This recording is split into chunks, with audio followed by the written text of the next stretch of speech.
The Horton Grand is quiet after midnight. Carpets soak up the sound of your steps, chandeliers hang dead still, and the air feels like it's holding its breath. My round always takes me past room 309, and every time, I slow down. Last Thursday, as I passed, I heard it. Soft shuffling, the crisp snap of cards on a table, the metallic clink of poker chips. The gambler's game. I reached out and touched the doorknob. Ice cold. My breath fogged in the hallway. Then the knob twisted under my hand, rattling hard like someone inside was laughing and trying to yank me in. I stepped back. The sound stopped. Silence.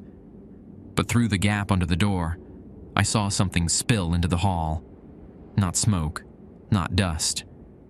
It was dark, thick, and moving slow, like blood that had been waiting a long time to escape. My name is Diego Morales, and I've been working nights at the Horton Grand Hotel in San Diego's Gaslamp Quarter for 8 months now. Before this, I was fixing transmission lines for SDG and E up in Escondido, but the layoffs hit hard in March. My cousin Javier knew someone who knew someone, and suddenly I had keys to one of the oldest hotels in California. The Horton Grand sits on the corner of 4th and Island downtown, a red brick Victorian that's been standing since 1886. They moved the whole building here brick by brick from somewhere else. I forget where exactly.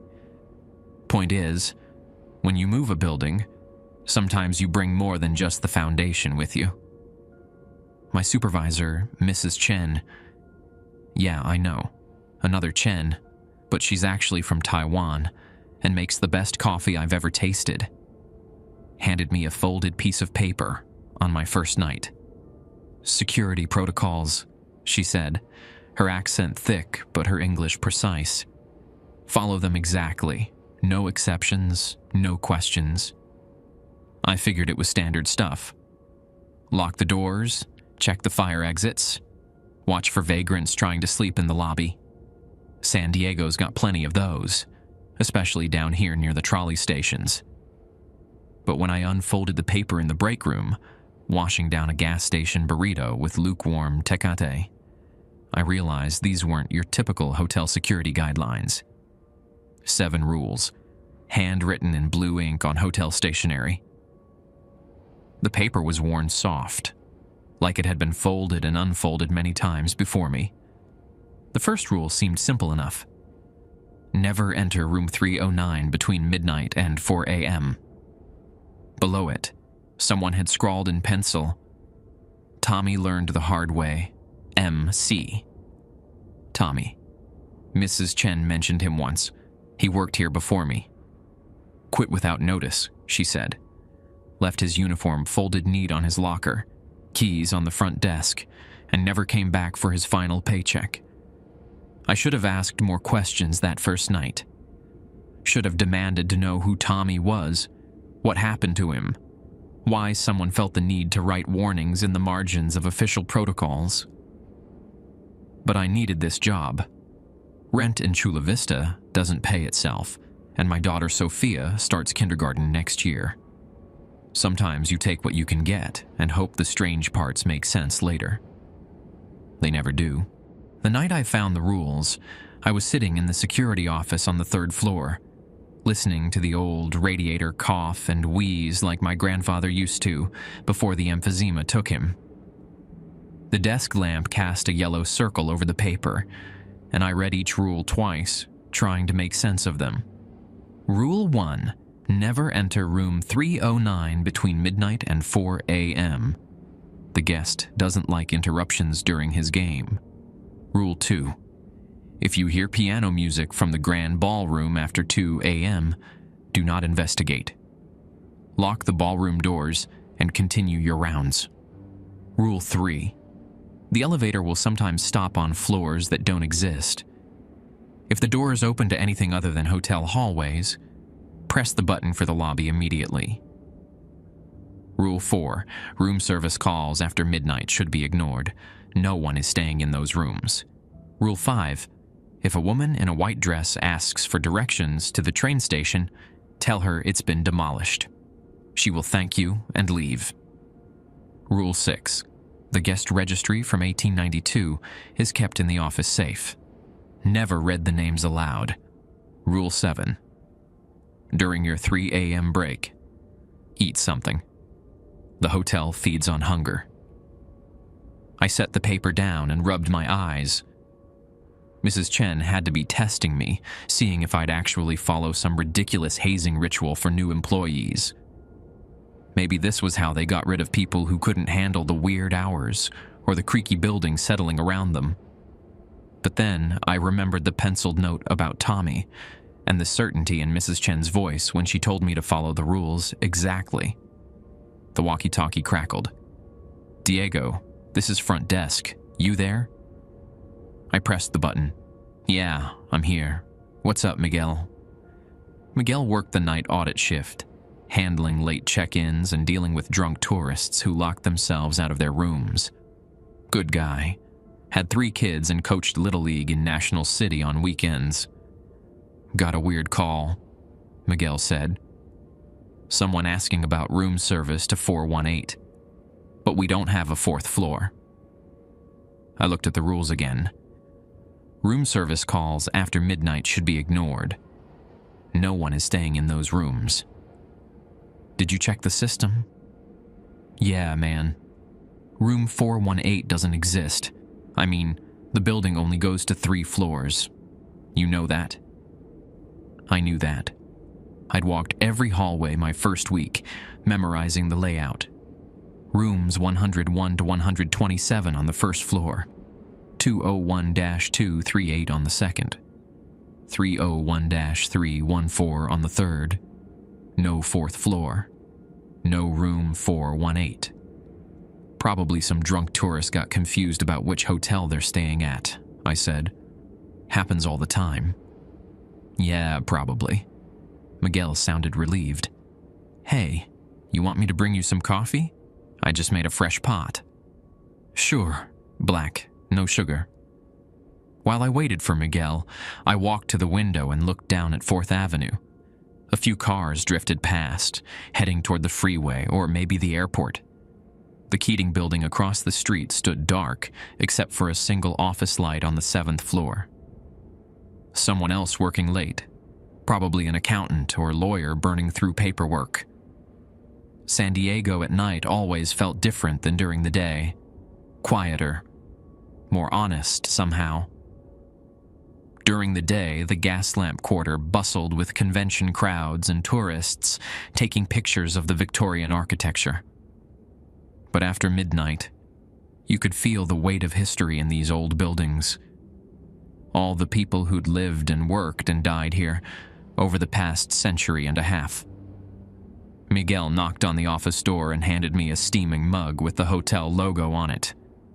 The coffee was strong and bitter, exactly what I needed. "Everything quiet down there?" I asked. "Pretty much. Had a couple check in around 11. Room 237, anniversary trip, they seemed nice." We talked for a few more minutes about normal things, his son's baseball team, the Padres' chances this season, whether the city would ever fix the potholes on Market Street. Then Miguel headed back downstairs, and I was alone again with the rules. At 12:47 a.m., I started my first round. The hallways smelled like carpet cleaner and something else. Something old and sweet that reminded me of the funeral parlor where my grandmother's viewing was held. I told myself it was just the age of the building. All those decades of cleaning products and air fresheners soaking into the walls. I walked past room 309 without slowing down. No sounds came from inside. The doorknob looked ordinary enough. Brass, polished by years of hands turning it. But I remembered how cold it had felt that first night, and I kept walking. The second floor was quiet, except for the soft hum of the ice machine near the elevator. Someone had left a room service tray outside room 224, dirty plates, crumpled napkins, an empty wine bottle. I made a note to tell housekeeping in the morning. As I turned the corner toward the third-floor stairwell, the elevator chimed. The elevator doors opened on the second floor, even though I hadn't called it. Inside, the brass buttons glowed soft gold against dark wood paneling. Everything looked normal. The same burgundy carpet, the same mirror on the back wall that showed my reflection looking tired and confused. But the floor indicator above the doors read 4. I stepped closer, checking the button panel. 7 buttons total. Lobby, 1, 2, 3, and then 3 more I'd never noticed before. The top button was labeled 7 in faded black numbers. Rule 3 echoed in my head. The elevator will sometimes stop on floors that don't exist. If the doors open to anything other than hotel hallways, press the button for the lobby immediately. I reached for the lobby button, but hesitated. The elevator looked perfectly ordinary. Same fake wood grain, same brass handrails, same music playing quietly from hidden speakers. Maybe the floor indicator was just broken. Old buildings had quirky electrical systems. The doors started to close. I jabbed the lobby button 3 times. The elevator lurched, cables groaning overhead, and began its descent. When the doors opened again, I was looking at the familiar marble floor of the lobby, complete with the Persian rug Mrs. Chen was so proud of. Miguel looked up from his computer. "You okay? You look like you've seen a ghost." "Yeah, I'm fine, just weird elevator malfunction." "Oh, that old thing's been acting up for weeks. Sometimes it thinks there are more floors than there actually are. Maintenance says it's some kind of wiring issue from when they renovated in the 80s. I nodded, but my hands were still shaking as I continued my rounds. Maintenance couldn't explain why the elevator had stopped on the second floor when I hadn't called it, or why there had been buttons for floors that didn't exist. The first floor felt normal enough. I checked the emergency exits, tested the door locks, made sure no one was sleeping in the lobby furniture. A homeless guy named Carlos sometimes tried to curl up behind the front desk, but tonight the lobby was empty except for Miguel typing away at his computer. I was heading back upstairs when I heard it. Piano music. Soft and melodic, drifting from somewhere deeper in the building. It sounded like jazz, the kind of smooth, smoky music they might have played here in the 1940s when the gas lamp quarter was still rough around the edges and the military boys came down from the naval base looking for a good time. The grand ballroom was on the first floor, behind a set of ornate double doors that were usually locked after events. I'd only been inside once, during the day shift orientation. Mrs. Chen had shown me the crystal chandeliers, the hardwood dance floor, the baby grand piano in the corner that was supposedly original to the building. Rule 2. If you hear piano music from the grand ballroom after 2 a.m., do not investigate. Lock the ballroom doors and continue your rounds. I checked my watch. 1:23 a.m. Not quite 2 a.m. yet. Maybe this was just... I don't know. Maybe the piano was on some kind of timer. Hotels did weird things to create ambiance for guests. The music continued, a slow waltz that made me think of my parents dancing in our kitchen when I was little, before Dad started working double shifts at the shipyard, before Mom stopped humming while she cooked dinner. I walked toward the ballroom doors. The music grew clearer. Someone was definitely playing, not a recording. I could hear the slight variations in tempo, the way a human player might linger on certain notes. The brass handles felt warm under my palms. Through the gap between the doors, I caught a glimpse of soft yellow light, like candles burning on the tables around the dance floor. My phone buzzed.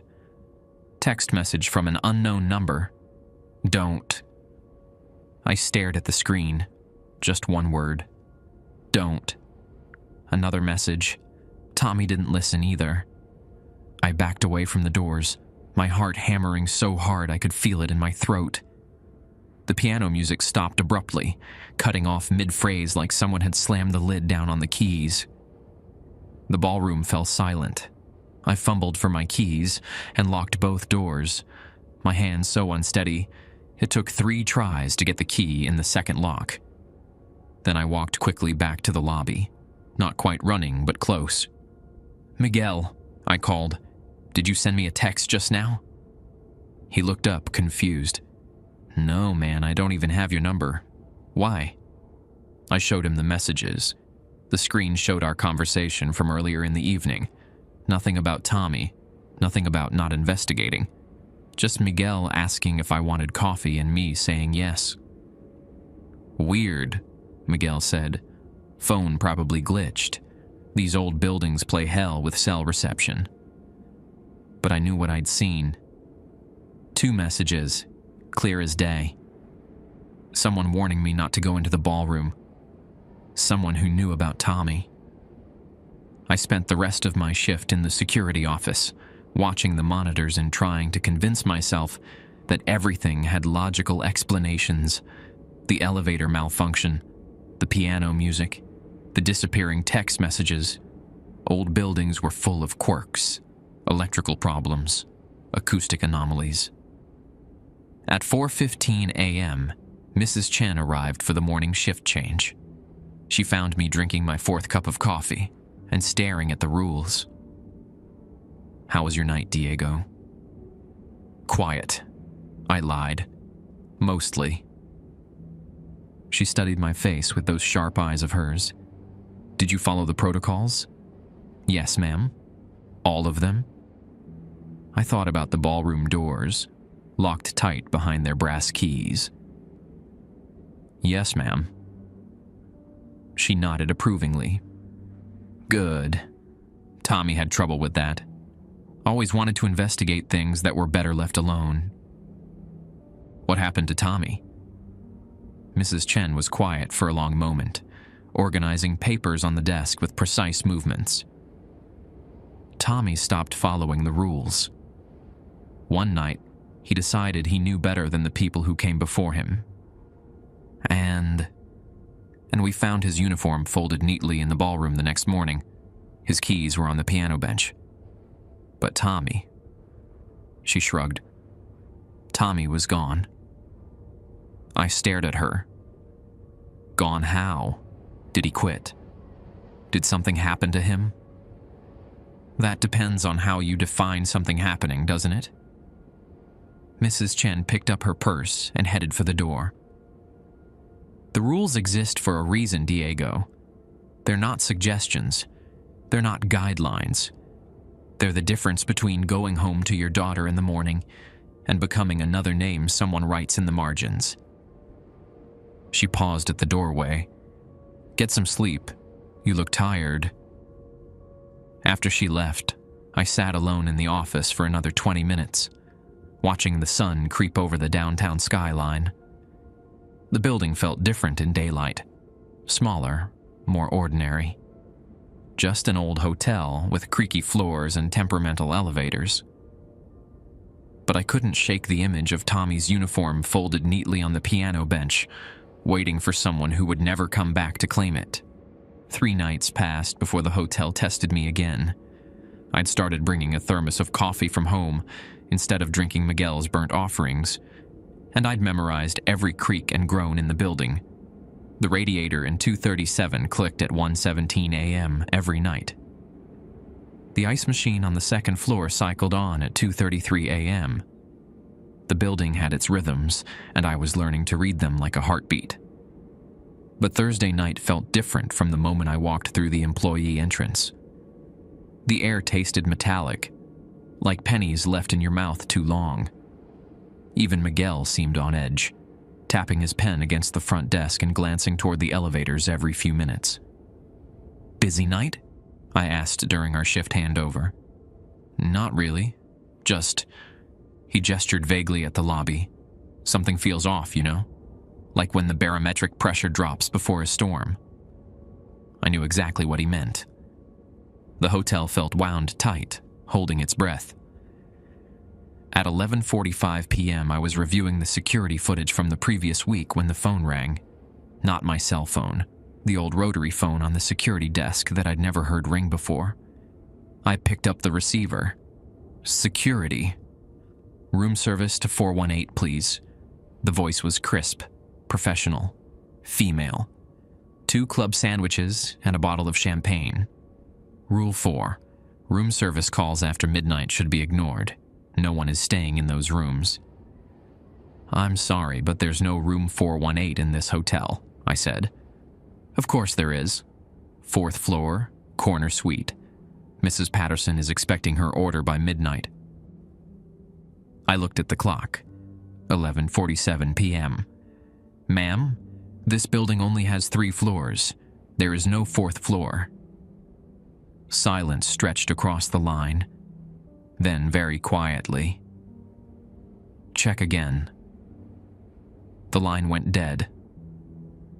I sat there holding the receiver, listening to the dial tone. Mrs. Patterson. The name felt familiar, but I couldn't place where I'd heard it. I walked to the filing cabinet where Mrs. Chen kept the old guest registries and started flipping through them. The current registry only went back 5 years. Nothing unusual. But tucked behind the recent files was a leather-bound book with guest registry 1890 to 1895 embossed in gold lettering on the cover. Rule 6. The guest registry from 1892 is kept in the office safe. Never read the names aloud, but this wasn't in the safe. This was just sitting in the filing cabinet like any other record. Maybe Mrs. Chen had moved it for some reason. I opened the book carefully. The pages were yellowed and brittle, covered in elegant handwriting. Most of the entries were standard. Names, room numbers, dates of stay. But as I flipped through 1892, one entry caught my attention.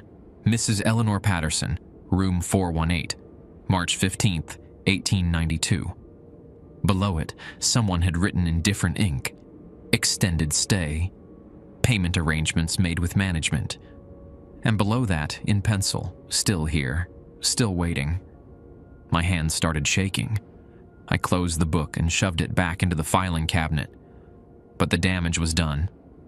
Mrs. Patterson was real.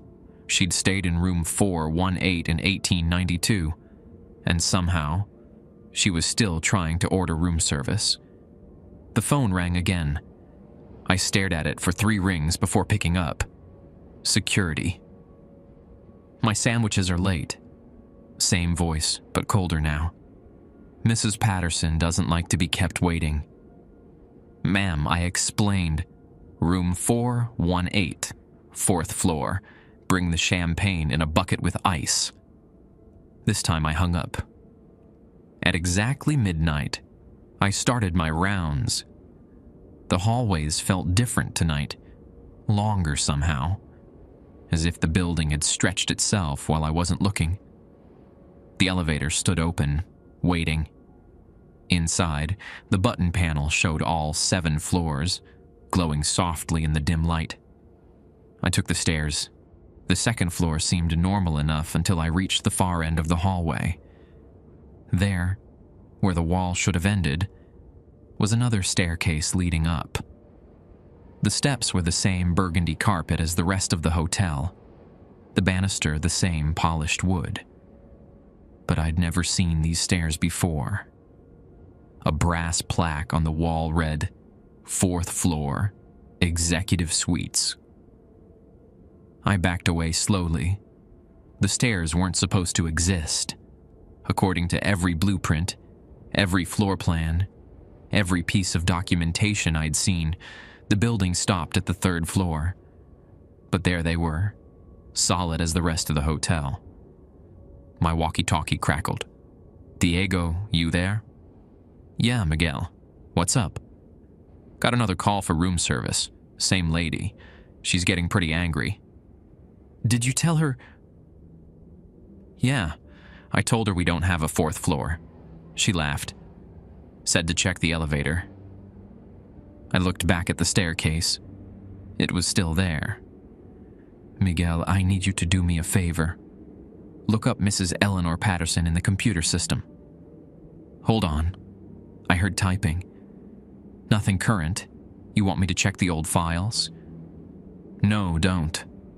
Just, if she calls again, transfer her to the security office.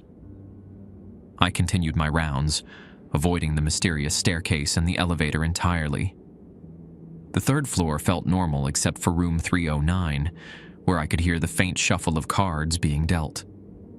I walked past quickly, not looking at the door. At 2:15 a.m., piano music started drifting from the ballroom.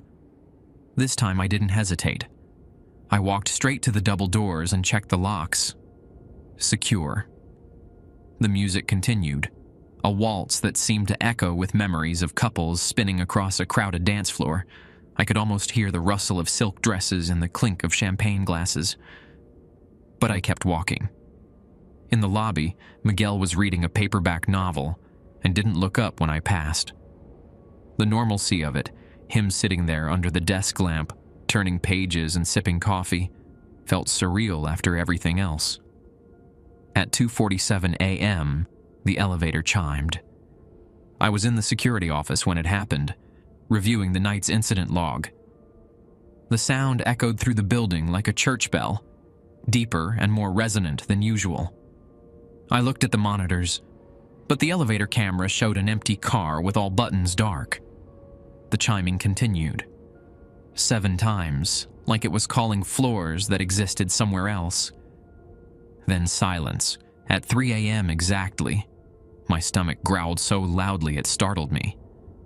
I'd forgotten to eat dinner, too nervous about the night shift to think about food. The vending machine in the employee break room had sandwiches and chips, but I remembered Rule 7. During your 3 a.m. break, eat something. The hotel feeds on hunger. I walked to the break room and bought a turkey sandwich and a bag of pretzels. The food tasted like cardboard, but I ate every bite. As I chewed, I could swear I heard something else eating nearby.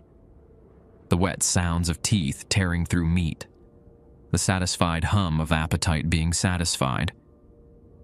But the break room was empty, except for me.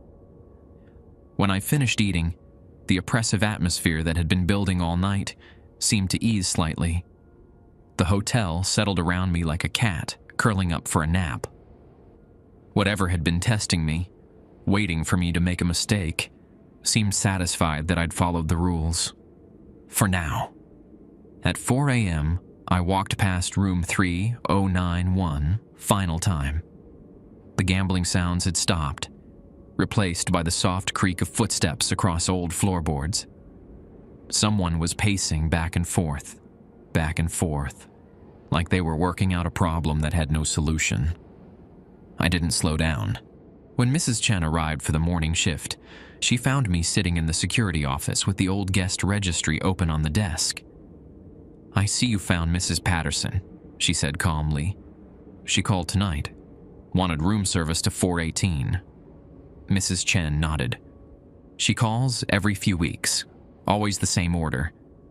Tommy used to try to explain that there was no 4th floor. She picked up the registry and closed it gently. "This goes back in the safe now." "Why didn't you tell me about her?" "Because knowing too much makes it harder to follow the rules. Tommy knew too much. He started trying to help the guests instead of protecting himself." She locked the registry in the office safe and spun the dial. "The hotel has been here longer than any of us, Diego. It has its own needs, its own hungers. Our job isn't to understand them. Our job is to stay out of the way." The woman in the white dress appeared on my second week. I was checking the fire exits on the 1st floor when I heard footsteps echoing from the lobby. Light, quick steps, like someone hurrying to catch a train. When I rounded the corner, she was standing near the front desk, studying the old photographs on the wall. She wore a long white dress that looked like it belonged in a wedding album from the 1920s. Drop waist, beaded with tiny pearls that caught the light from the chandelier. Her dark hair was pinned up in finger waves, and when she turned to look at me, her eyes were the palest blue I'd ever seen. "Excuse me," she said, her voice carrying a slight accent I couldn't place. "Could you tell me how to get to the train station?" Rule 5. If a woman in a white dress asks for directions to the train station, tell her it's been demolished. She will thank you and leave. But looking at her, standing there so politely with her hands clasped in front of her dress, I felt like a complete bastard for what I was about to say. "I'm sorry, miss. The train station was demolished years ago." Her face crumpled. For a moment, she looked like a lost child, confusion and disappointment warring in those pale eyes. Then she straightened her shoulders and smiled, the kind of brave smile people wear when they're trying not to cry. "I see. Thank you for telling me." She walked toward the front entrance, her heels clicking against the marble floor. At the door, she turned back. "Will there be another train?" "No, miss, I'm sorry." She nodded once and stepped through the glass doors. I watched her walk down 4th Avenue, her white dress luminous under the streetlights. At the corner, she simply faded. Like she'd been made of moonlight and shadow, and the morning had finally claimed her. Miguel looked up from his computer. "Who was that? You didn't see her?" "See who?" I stared at the empty lobby. The photographs on the wall showed the hotel's history. Grand openings, famous guests, celebrations spanning more than a century. In one of them, a group of people posed in front of the hotel's original location. A woman in a white dress stood at the edge of the frame, her face turned away from the camera. The same dress, the same finger waves. "Nothing," I told Miguel. "Just thought I heard something." The rest of that week passed quietly. I followed the rules religiously, ate my 3 a.m. snacks, and ignored the piano music when it drifted from the ballroom. Mrs. Patterson called twice more, but I let the phone ring. By Saturday night, I was starting to feel confident that I'd figured out the rhythm of the place. That's when the real test began. I was doing my midnight rounds when I noticed something wrong with room 237, the anniversary couple Miguel had mentioned. Light leaked from under their door, but according to the computer system, they'd checked out that morning. I knocked. "Hotel security. Is everything all right?" No answer. I used my master key and pushed the door open. The room was empty, but the bed was unmade, and there were wet towels on the bathroom floor. Recent use. Someone had been here within the last hour. But the registration system showed no current guests. On the nightstand, the phone was off the hook. The dial tone buzzed like an angry insect. I hung up the phone and was about to leave when I heard voices in the hallway. A man and woman talking quietly. They sounded worried about something. "Did you lock the car?" the woman asked. "I think so. Should we go check?" "No, it's probably fine. I just want to get some sleep." Their voices were getting closer. I stepped into the hallway, expecting to see guests heading to their room, but the corridor was empty. The voices continued, though, the couple discussing their plans for tomorrow, whether to visit Balboa Park or take the trolley to Coronado Beach. The conversation was coming from room 237, the empty room I'd just left. I walked back to the door and listened. The voices were clearer now, more distinct. They were inside the room, talking about dinner reservations and whether they'd packed enough sunscreen. I opened the door again, empty, but I could still hear them, as clear as if they were standing right next to me. "This place gives me the creeps," the woman was saying. "Did you hear that piano music last night?" "Probably just the hotel's ambiance. You know how these old places try to create atmosphere." "I guess. But I swear I heard someone walking in the hallway at 3 a.m., like they were pacing back and forth." The voices faded gradually, like a radio being tuned to a different station. Soon there was only silence and the smell of hotel soap lingering in the air. I closed the door and backed away. Room service calls after midnight should be ignored. No one is staying in those rooms. But they had been staying here, or some version of them was still staying here, playing out their anniversary weekend on an endless loop. My walkie-talkie crackled. "Diego, you there?" "Yeah, Miguel. Got a couple in the lobby asking about room 237. Say they left something behind when they checked out this morning." I walked to the elevator, my mind racing. The anniversary couple was downstairs, asking about their old room. But I just heard their voices in that same room, discussing plans for a day that had already happened. In the lobby, a middle-aged couple stood at the front desk. The man wore khakis and a polo shirt. The woman had a purse clutched against her chest and kept glancing toward the elevators. "We stayed in 237 last night," the man was explaining to Miguel. "My wife thinks she might have left her earrings on the nightstand." "Of course," Miguel said. "Diego can escort you up to check." The woman looked at me with relief.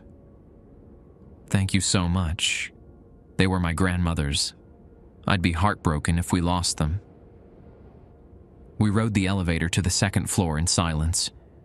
The woman kept fidgeting with her purse strap, and the man checked his phone twice. Normal behavior for people who'd lost something valuable. At room 237, I unlocked the door and let them enter. They moved around the room systematically, checking the nightstand, the bathroom counter, the area around the bed. Their movements were precise, purposeful, real. But I'd heard these same voices talking about tomorrow's plans just 20 minutes ago. "Found them!" the woman exclaimed, holding up a pair of pearl earrings. "They were under the lampshade. How did they get there?" "Housekeeping probably moved them when they were cleaning," her husband suggested. They thanked me profusely and headed back to the elevator. I watched them walk down the hallway, solid and substantial, and completely unaware that some version of themselves was still occupying the room they'd just left. After they were gone, I stood outside room 237 for a long time, listening. No voices, no sounds of movement, just the ordinary silence of an empty hotel room. But as I walked away, I heard the faint clink of glasses, like two people toasting their anniversary in a room that wasn't supposed to be occupied. The rest of my shift passed without incident, but I couldn't shake the feeling that I'd witnessed something important. The hotel wasn't just haunted by the dead. It was collecting moments, preserving experiences like insects trapped in amber. Mrs. Patterson still trying to order room service. The woman in white still looking for trains that no longer ran.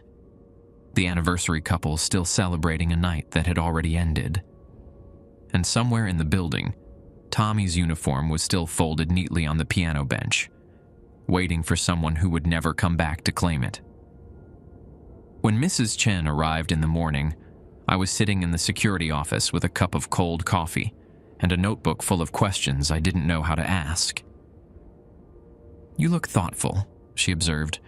"The anniversary couple came back tonight. For earrings they left behind." Mrs. Chen nodded. "Room 237. They always come back for something. Different couples, different years, but always room 237. "How many?"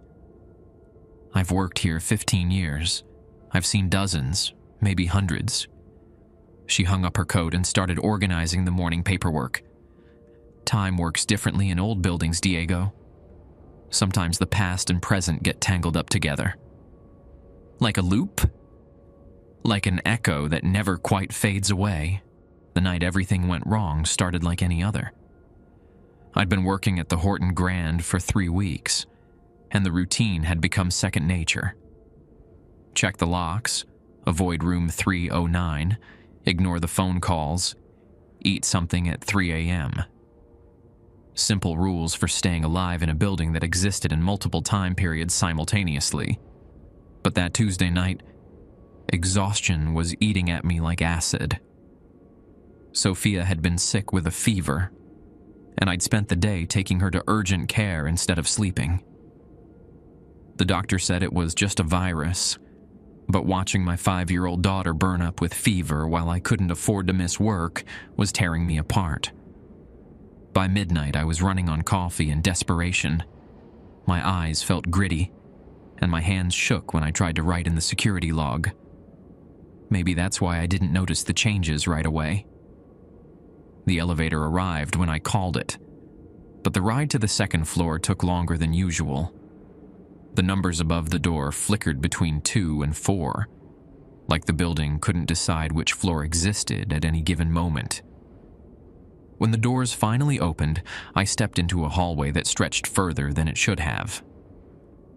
Room 237 was at the end, where it had always been. But now there were more doors between the elevator and the far wall. Rooms 239, 241, 243. Numbers that had never existed before, each with brass plates that looked decades old. From behind door 241, I heard a child crying. I stopped walking. The sound was muffled but distinct, a little girl sobbing like her heart was broken, the kind of desperate weeping that made your chest ache just hearing it. The crying stopped abruptly, replaced by a woman's voice singing a lullaby. "Hush now, baby, don't you cry. Mama's gonna sing you a lullaby." My phone buzzed. Text message from an unknown number. "Don't listen. Keep walking."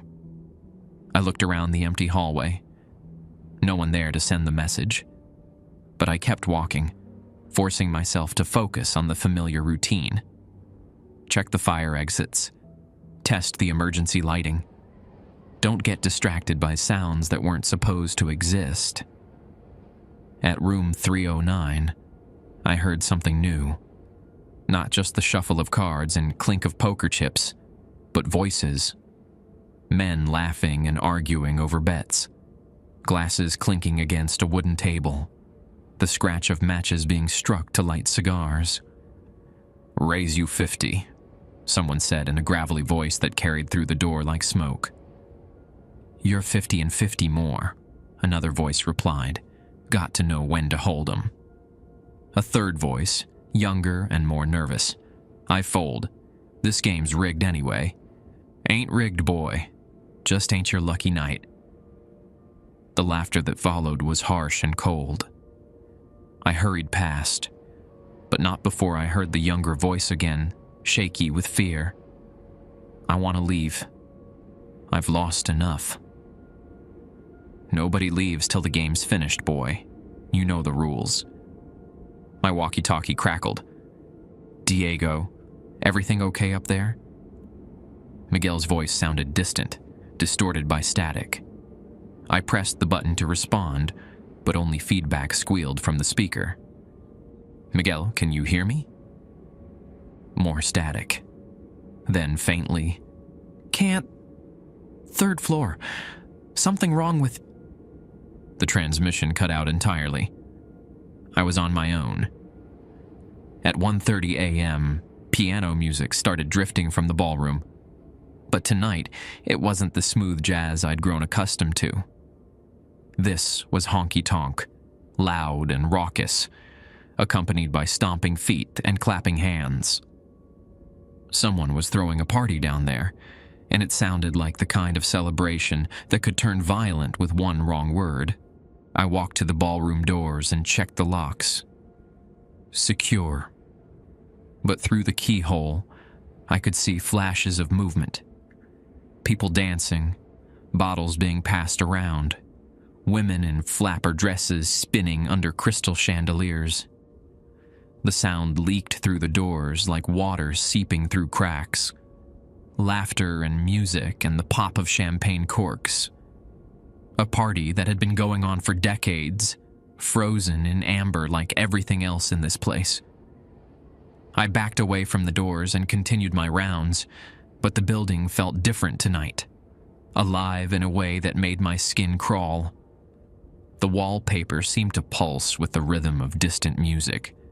The carpet yielded under my feet like flesh. Even the air tasted thick and sweet, like overripe fruit. At 2:45 a.m., I was in the security office when the phone rang. Not my cell phone or the walkie-talkie, the old rotary phone that only Mrs. Patterson ever used. I let it ring, and ring, and ring. After 15 minutes, the ringing stopped. But immediately, every phone in the building started ringing simultaneously. The phone in the lobby, the phone in the break room, the phones in every guest room, even the payphone by the front entrance that had been disconnected for years. The cacophony was deafening, echoing through the hallways like an alarm. I covered my ears and ran to the elevator, desperate to get to the lobby and find Miguel. Maybe he could explain what was happening. Maybe he could help me shut off the phones. The elevator doors opened to reveal a man in a 1940s suit standing inside. He had slicked back hair and cold eyes, and when he smiled, I could see gold teeth glinting in the overhead light. "Going up?" he asked. I backed away from the elevator. "No thanks. I'll take the stairs." "Suit yourself, pal, but you might want to hurry. Mrs. Patterson's getting mighty impatient."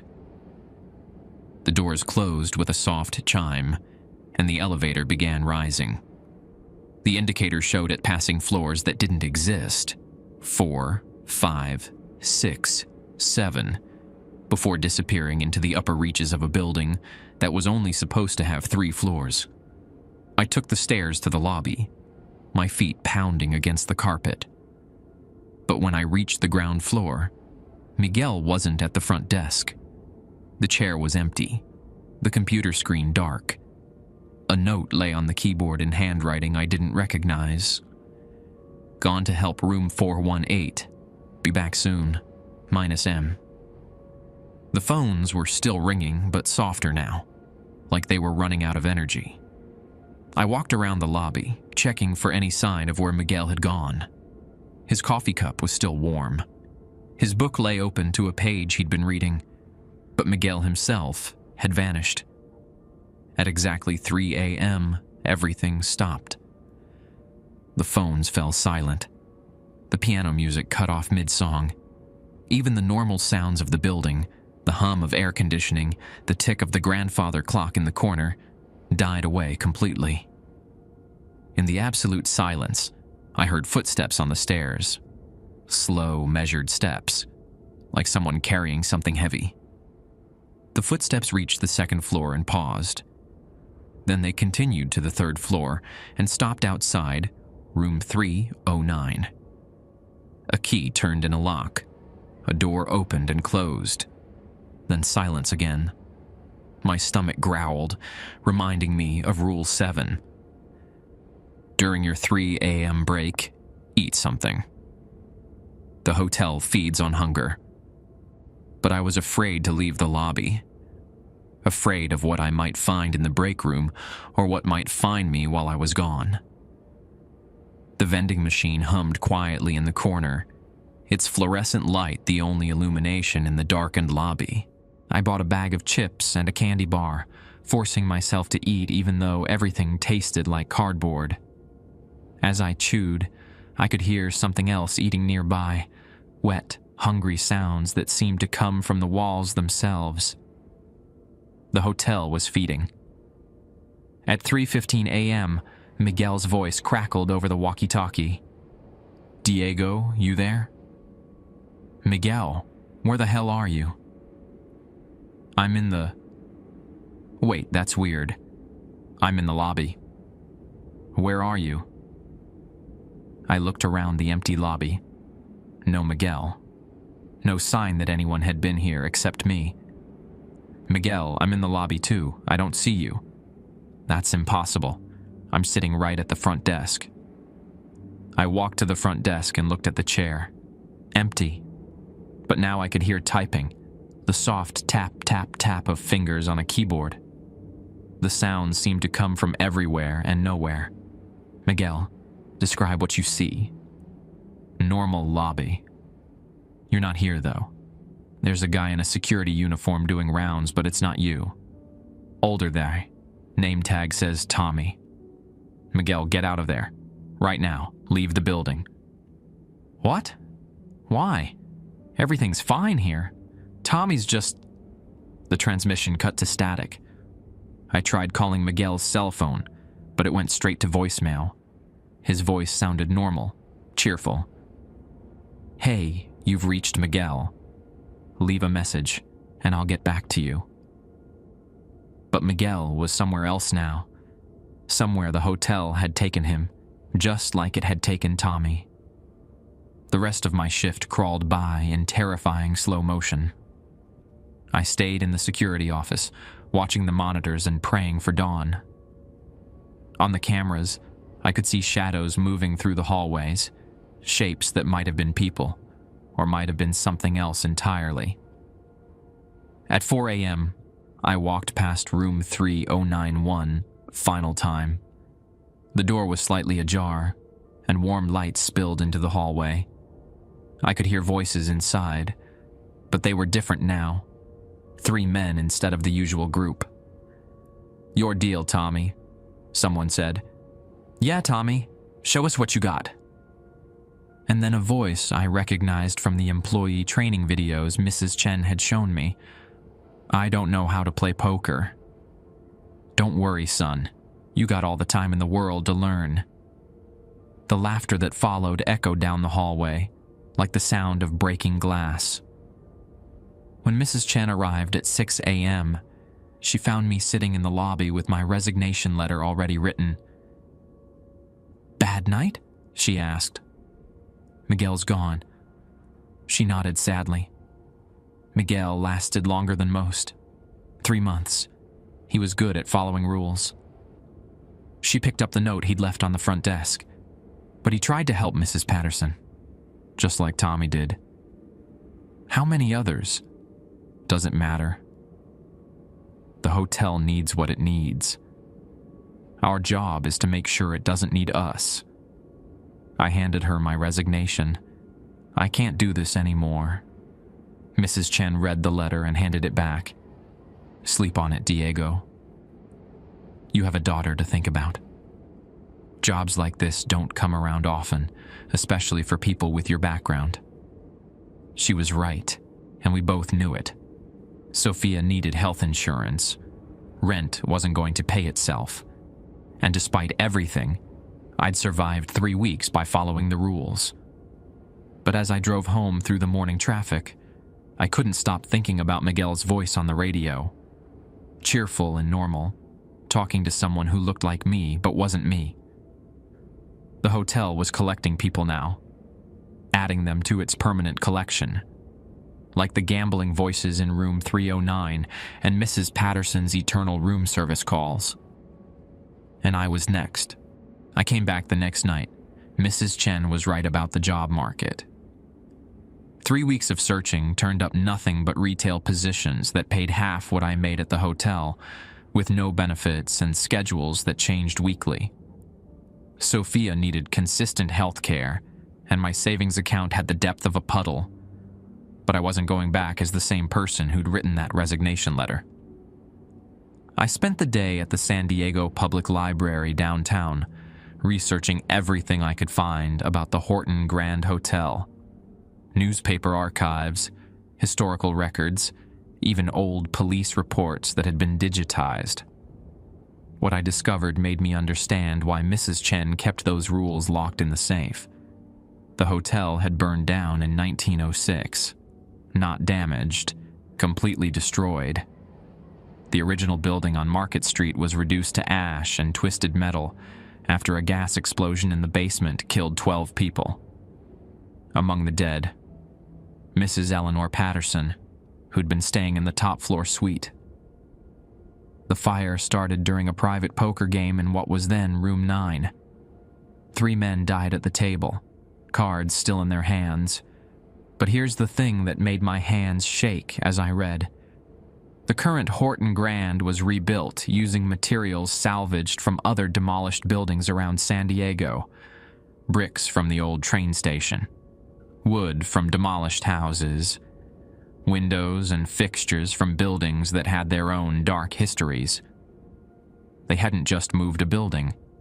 They'd created a Frankenstein of architecture, stitching together pieces of the past and expecting the dead to stay buried. The woman in white? Sarah Caldwell died in 1923, waiting for a train that was delayed by flooding.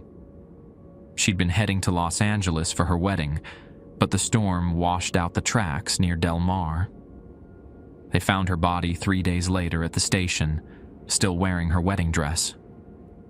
The children crying in the rooms that shouldn't exist. A tuberculosis outbreak in 1918 had claimed dozens of kids in the boarding houses that once stood where the hotel now sat. Every ghost, every echo, every supernatural occurrence had a name and a story. The hotel wasn't just haunted. It was a collection point for every tragedy that had ever occurred on this ground or been built into its walls. And now I understood what Mrs. Chen meant about the hotel feeding on hunger. It wasn't food it wanted. It was completion. Closure. The dead were still trying to finish business that had been interrupted by death, and the hotel gave them a stage to perform their endless scenes. When I walked through the employee entrance that night, Mrs. Chen was waiting for me. "I thought you might come back," she said. "Miguel's replacement starts tomorrow, but tonight you're on your own." Miguel's replacement? A kid named Brandon, just turned 18. Needs the money for community college. She handed me the familiar keys and radio. Try to make sure he lasts longer than 3 months. The weight of responsibility settled on my shoulders like a lead blanket. Another kid who needed this job, who had no idea what he was walking into, just like I had been 4 weeks ago. "The rules stay the same," Mrs. Chen continued, "but there's something you should know about tonight. It's the anniversary." "Anniversary of what?" "The fire. March 15th, 1906. Every year on this date, the hotel gets active. The boundaries between past and present become thinner, more permeable." I looked at the calendar on the wall. March 15th. Of course. "Why didn't you tell me this before?" "Because you weren't ready before. Now you are." She gathered her things and headed for the door. "The rules are more important tonight than any other night, Diego. But they might not be enough." After she left, I sat in the security office and stared at the list of rules. 7 simple guidelines that had kept me alive for nearly a month. But Mrs. Chen's words echoed in my head. They might not be enough. At 11:30 p.m., I started my rounds early. The lobby felt different immediately. The air tasted smoky, like someone had been burning wood nearby. The grandfather clock in the corner was running backwards, its hands moving counterclockwise at double speed. Photographs on the walls showed different scenes than usual. The hotel's grand opening, but also images of the fire. Flames consuming the original building while people fled into the street. The elevator arrived before I called it, doors opening to reveal a woman in a nurse's uniform from the 1910s. She held a medical bag and looked at me with tired eyes. "Are you here about the children?" she asked. "No, ma'am, I'm just the security guard." She nodded and stepped past me. "They're upstairs in the quarantine ward, room 241. The fever's gotten worse." I watched her walk toward the stairs that led to floors that didn't exist during daylight hours. Her footsteps echoed long after she disappeared around the corner. On the second floor, the hallway stretched further than it should have. New rooms had materialized overnight. 241, 243, 245, even numbers that violated the hotel's normal odd-even pattern. Behind each door, I could hear sounds of life. Children coughing, adults murmuring in worried voices, the scratch of pen on paper as someone wrote letters that would never be sent. From room 237, a different couple's voices drifted through the door. Not the anniversary pair I'd grown accustomed to, but older voices speaking in accents from a different era. "The bank won't give us an extension," a man was saying. "We'll lose the farm." "There has to be another way," a woman replied. "We've worked that land for 20 years. "Not anymore. Tomorrow we sign the papers and start over somewhere else." Their conversation faded into the whisper of pages turning, as if their entire lives were being written and rewritten in real time. At room 309, I stopped. The door was open just a crack, and I could see candlelight flickering inside. The voices were different tonight. Not the usual poker game, but something that sounded like a business meeting. "The gas lines run right under the foundation," someone was explaining. "Small explosion, make it look accidental. Insurance will cover everything." "What about the guests? Collateral damage. Can't make an omelet without breaking some eggs." "I don't like it, Morrison. Too many people could get hurt." "People get hurt every day. At least this way, we profit from it."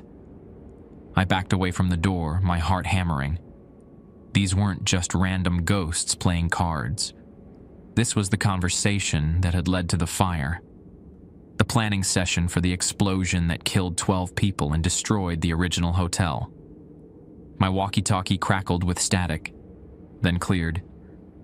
"Diego, you need to get out of there."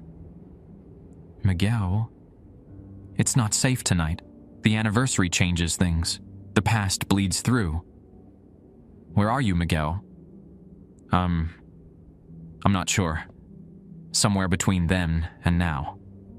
Listen to me. They're planning something. The men in 309.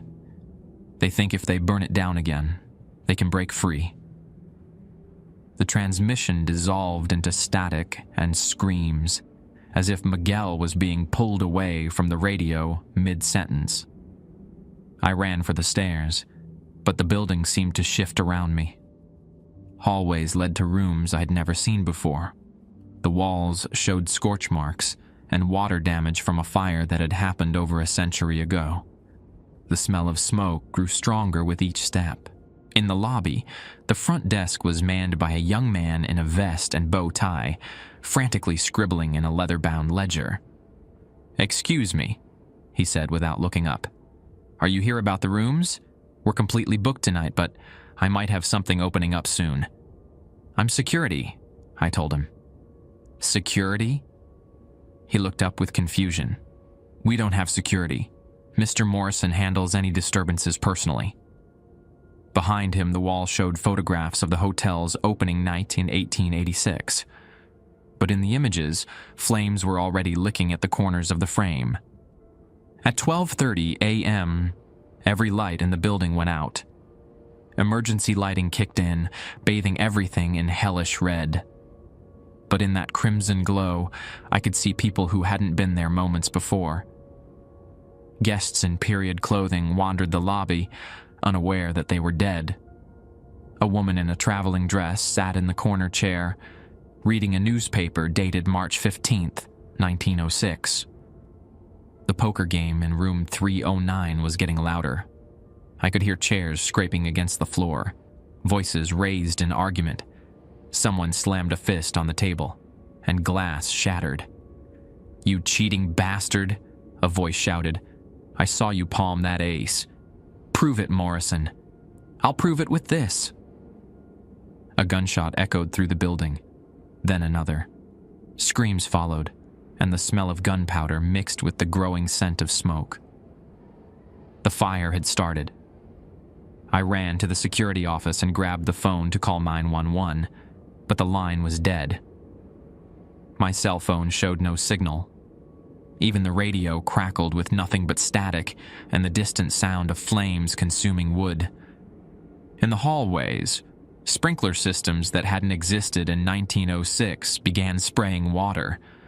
but it did nothing to stop the ghostly flames I could see spreading across the walls. Past and present were colliding, and the hotel was burning in 2 time periods simultaneously. The woman in the white dress appeared at the top of the stairs, her wedding gown singed and torn. "Is there a way out?" she asked. "The train station, is it still there?" "No," I told her gently. "It was demolished, but the fire exits—" "Fire?" She looked around in confusion, then started screaming as flames that only she could see began consuming her dress. She ran down the hallway, still burning, still screaming, trapped in the moment of her death, but unable to die again. Mrs. Patterson's voice echoed from the 4th floor. "Room service." "I need my champagne. The celebration is starting." From room 309 came the sound of breaking furniture and men's voices shouting about betrayal and murder. The hotel was reliving its worst night, and I was trapped in the middle of it. But as I stood there watching the past consume the present, I realized something important. I was still alive, still breathing, still able to think clearly while chaos erupted around me. The rules had prepared me for this, not just the written ones, but the deeper understanding that came from weeks of careful observation. The hotel wasn't trying to kill me. It was trying to recruit me, to make me part of its eternal collection.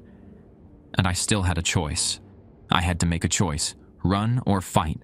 Running meant abandoning Miguel, wherever the hotel had taken him. It meant leaving Brandon to walk into this nightmare tomorrow with no warning.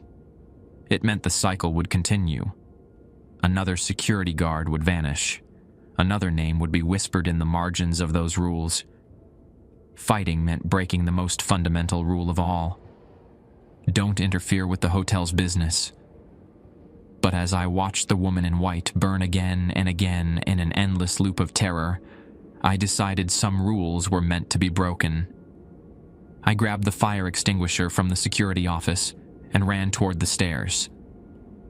The ghostly flames weren't real in any physical sense. They gave off no heat, consumed no actual wood, but they were real enough to trap the dead in their final moments.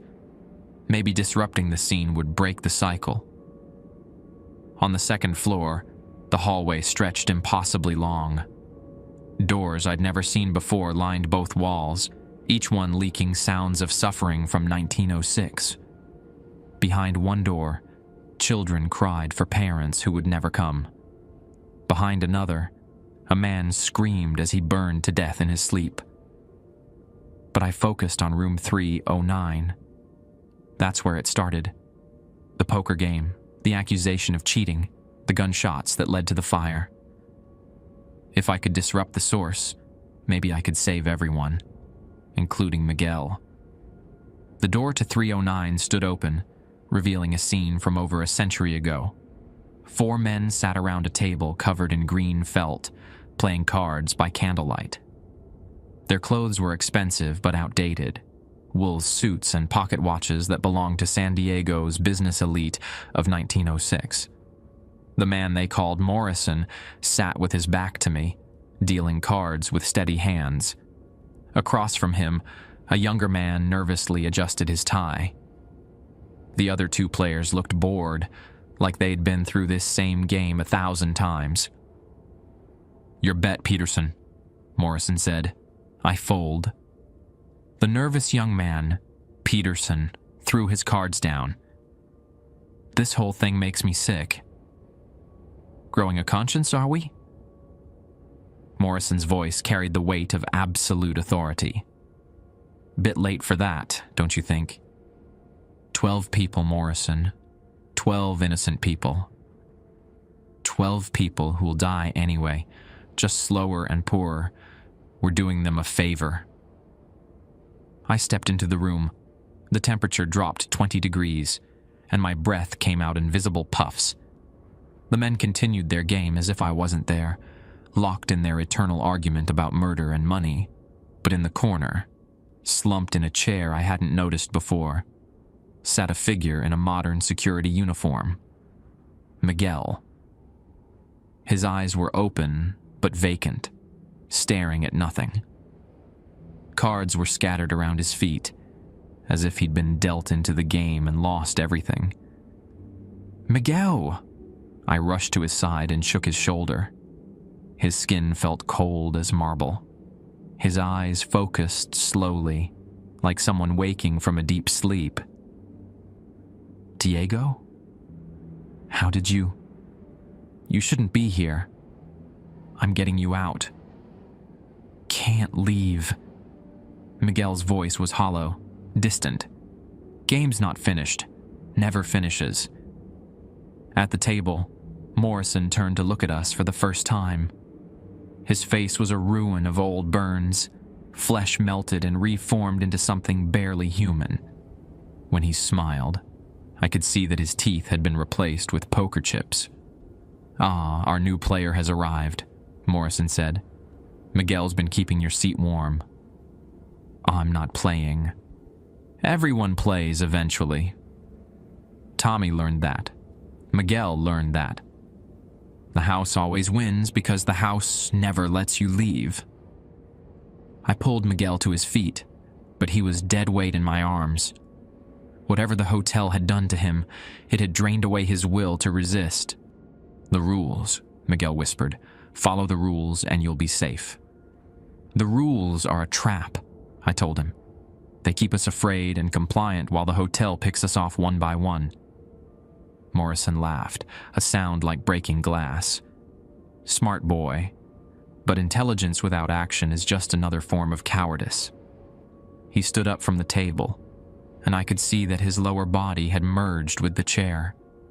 He was part of the furniture now, part of the room, part of the game that never ended. "The fire tonight isn't just anniversary theater," Morrison continued. "We're burning it all down again. Fresh start, clean slate, but we need the right motivation." "What do you mean?" "A security guard who breaks the rules, who interferes with hotel business, someone whose actions justify extreme measures." His burned face split into a grin. "Congratulations, Diego. You just became our arsonist." The room began to fill with smoke. Real smoke this time, not the ghostly echoes of an old fire. The candles on the table flared brighter, and I could feel actual heat radiating from the walls. Morrison and his poker partners were starting a new fire, using my rule-breaking as justification. They would burn down the hotel again, kill whoever was inside, and collect their insurance money across 2 time periods simultaneously. "The only way to stop it is to finish the game," Miguel said, his voice growing stronger. "Beat Morrison at poker, win everything back." "I don't know how to play poker." "I'll teach you," Miguel said. "But you have to understand, if you lose, you join the game forever. If you win..." "If I win?" "Nobody's ever beaten Morrison. Not in over a century." The smoke was getting thicker, and I could hear screaming from other parts of the hotel. Mrs. Patterson calling for room service as flames consumed the 4th floor. The woman in white running through burning hallways. Children crying in the quarantine ward that existed only during anniversary nights. I looked at the poker table. Morrison was shuffling cards with practiced ease, his burned hands moving with inhuman speed. The other players watched me with dead eyes, waiting to see if I would sit down and seal my fate.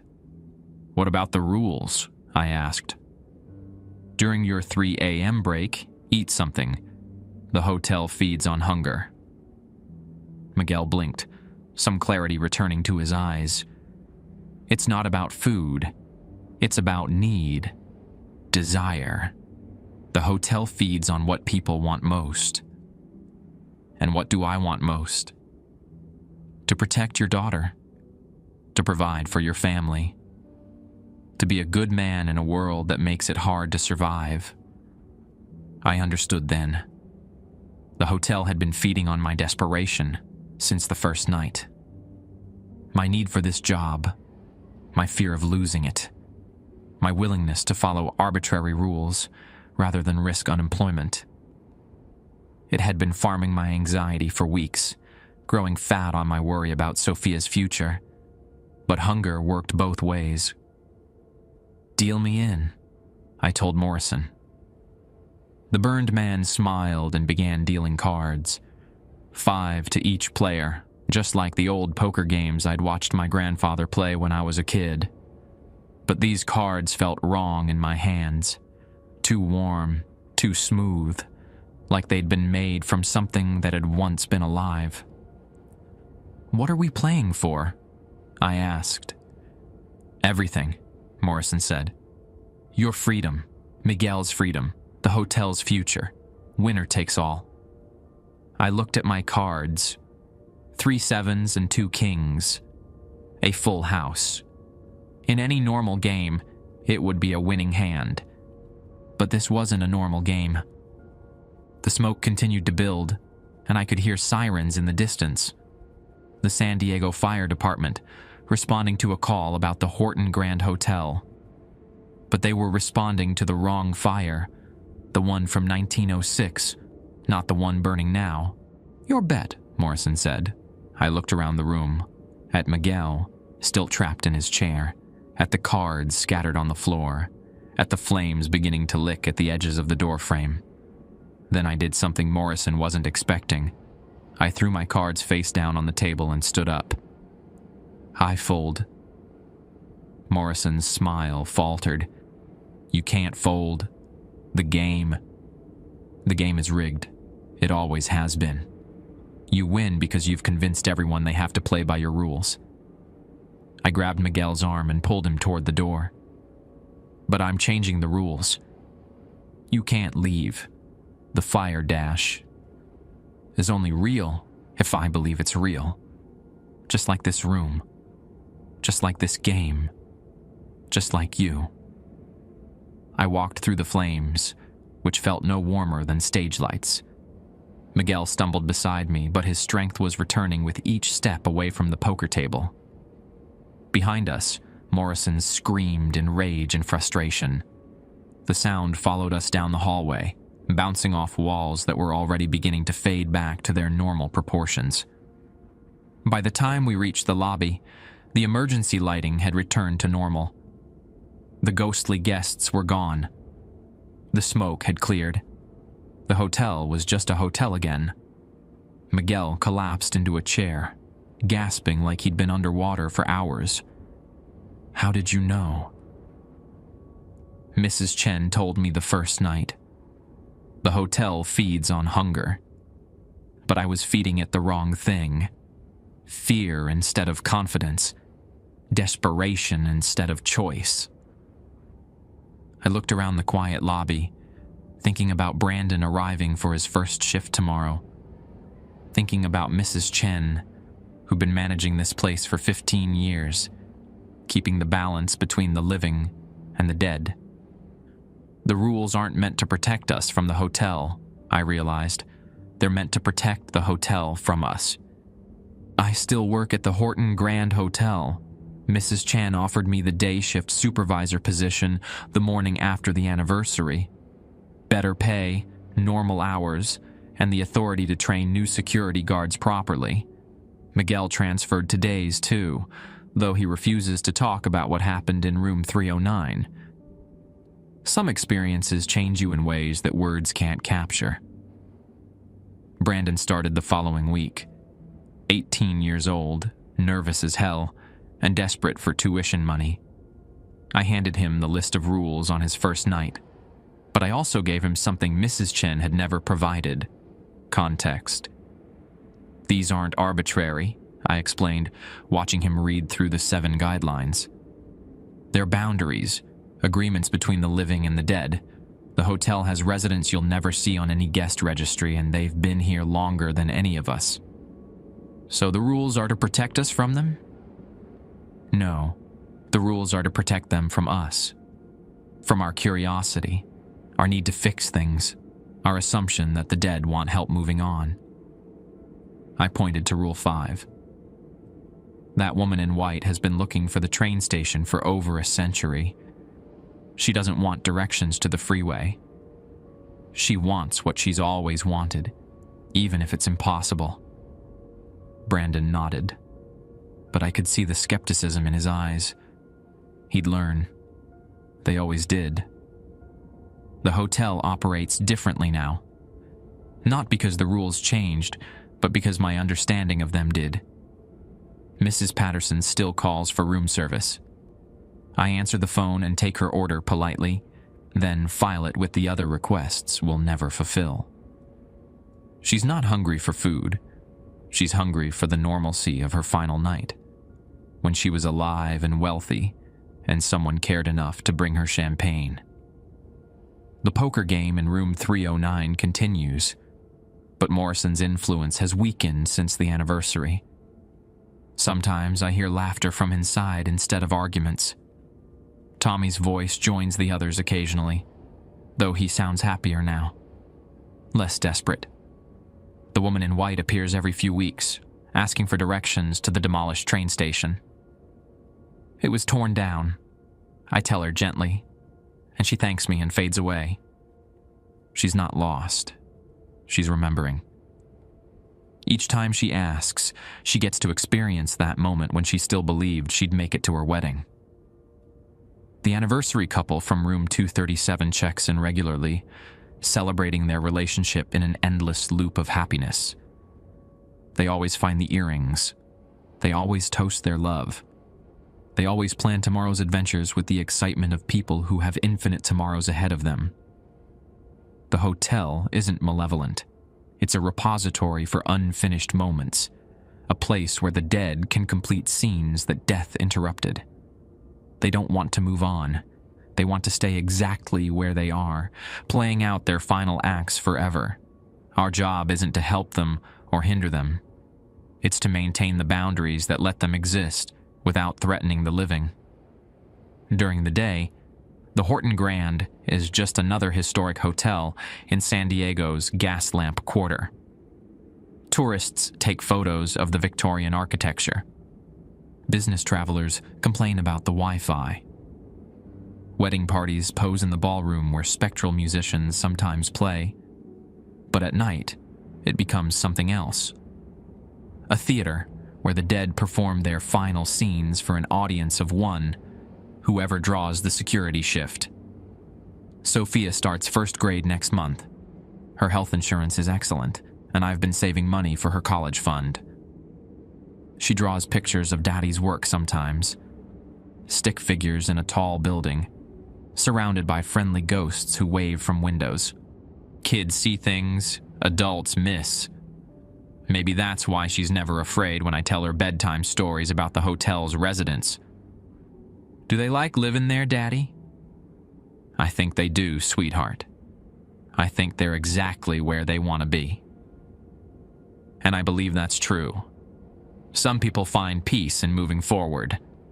Others find it in staying exactly where they are, holding on to moments that mattered. The Horton Grand Hotel gives them space to do both. My job is to keep that space sacred. The rules still hang in the security office, written in fading blue ink on hotel stationery. But now there's an 8th rule, written in my handwriting at the bottom. Remember, you're not their guard, you're their witness.